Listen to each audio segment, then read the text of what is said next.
জাতির মধ্যে বিভাজনের সকল খেয়ালগুলো ভেঙে করিয়ে দিতে হবে।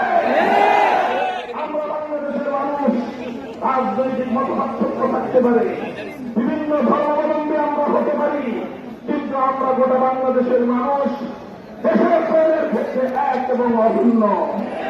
দেশটাকে আমাদের করতে হবে। সকল রাজনৈতিক দলকে আমরা আহ্বান জানাই, রাজনৈতিক দলীয় ভেদাভেদের ঊর্ধ্বে উঠে দেশ প্রাণকে ধারণ করে বাংলাদেশকে নতুনভাবে বিনির্মাণ করতে হবে। তাহলে প্রয়োজন নেই। অন্তর্বর্তীকালীন সরকারকে বলব, ৭২-এর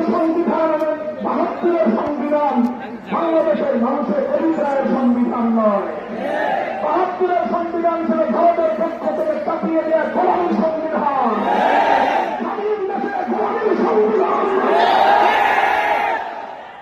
এই দেশে আমূল সংস্কার চাই, সাংবিধানিক সংস্কার চাই।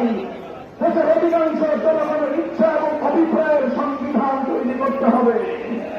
দেশের মানুষের অধিকার নিশ্চিত করতে হবে, ভোটের অধিকার নিশ্চিত করতে হবে, ভাতের অধিকার নিশ্চিত করতে হবে, ধর্মীয় অধিকার নিশ্চিত করতে হবে, ধর্ম পালনের অধিকার নিশ্চিত করতে হবে। সমতা ঘটিয়ে ধর্মীয় সংঘাত তৈরি করে হিন্দু মুসলিম দাঙ্গা বাঁধানোর ফায়দা বন্ধ করতে হবে।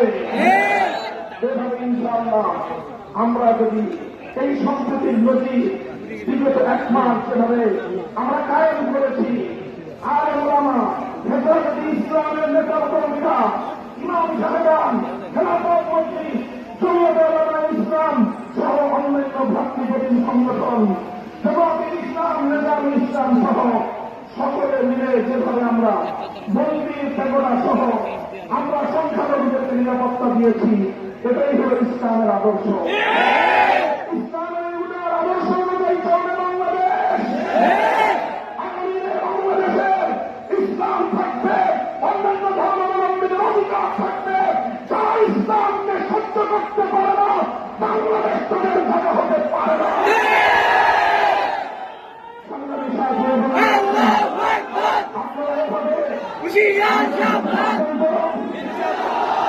আমরা একটু সুন্দর বাংলাদেশ গড়তে সকল ধর্মীয় সংকীর্ণতার ঊর্ধ্বে উঠে বৃহত্তর ঐক্যের মাধ্যমে বাংলাদেশকে আগামী জনগণের সুখী সমৃদ্ধশালী একটি বাংলাদেশ গড়বার জন্য আমরা কাজ করব একযোগে। আপনারা সমর্থন দেবেন তো? শেষ কথা হলো আমার এই, আমরা চাই আর কোন জুলুম চলবে না, আর কোন বৈষম্য হবে না, আর কোন বৈষম্য থাকবে না। সাম্য, ইনসাফ এবং ন্যায় বিচারের বাংলাদেশ। মনে রাখবেন, পরিপূর্ণ ইনসাফ, পূর্ণাঙ্গ ন্যায় বিচার কায়েম করতে হলে মানব রচিত তন্ত্রমন্ত্র দিয়ে হবে না। এর চূড়ান্ত সমাধান সৃষ্টিকর্তা মহান আল্লাহ প্রদত্ত রাজনৈতিক বন্দোবস্ত। আল্লাহ প্রদত্ত সেই ব্যবস্থার নামই হল খেলাফত ব্যবস্থা। বাংলাদেশ খেলাফত মজলিস আপনাদেরকে আহ্বান জানাচ্ছে, আসুন হাতে হাত রাখি, বাংলাদেশ খেলাফত মজলিসের পতাকাতে আপনারা সামিল হন। যুব সমাজ যুব মজলিসের পতাকাতে ঐক্যবদ্ধ হও। ছাত্র সমাজ ছাত্র মজলিসকে বুকে ধারণ করে আমরা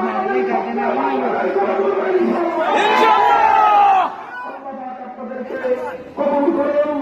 দীর্ঘ এই কষ্ট করে আপনারা আজকের পথসভায় যোগদান করেছেন। আমরা আপনাদেরকে অনেক কষ্ট দিতে হয়েছে, এজন্য আমি আপনাদের কাছে দুঃখ প্রকাশ করছি।